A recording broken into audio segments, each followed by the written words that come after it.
petites disputes, on ne peut pas suivre tous les tweets de cette garantie-là aujourd'hui, sur une échelle de 1 à 10. L'article 5, il protège tout le monde. Protège pas, c'est pas quelqu'un qui protège l'autre, c'est collectif, ça s'appelle la défense collective et la dissuasion aussi collective. Donc on est plutôt plus fort quand on évite de se diviser.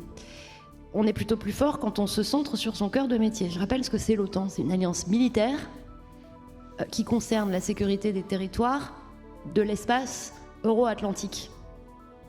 C'est pas fait pour faire une opération de vive force dans le détroit d'Ormuz qui n'est pas respectueuse du droit international. Il faut le rappeler. Après la conférence de Munich, où au fond il y avait des éléments plutôt rassurants. Donc j'ai compris que les États-Unis étaient agacés du fait que nous n'ayons pas répondu favorablement à leur volonté d'une coalition pour une réouverture de vive force du détroit d'Ormuz, parce que nous estimions qu'il fallait plutôt travailler à la reprise des flux et à la liberté de circulation maritime, et donc le faire selon des modalités qui ne sont pas des modalités offensives. Je comprends cet agacement. En même temps, moi, je ne parle pas pour les États-Unis, je parle pour un pays fondateur de l'Alliance Atlantique, fondateur de l'Union Européenne, qui a dit depuis maintenant 20 ans qu'il fallait que les Européens prennent davantage leur part dans la défense collective en Europe.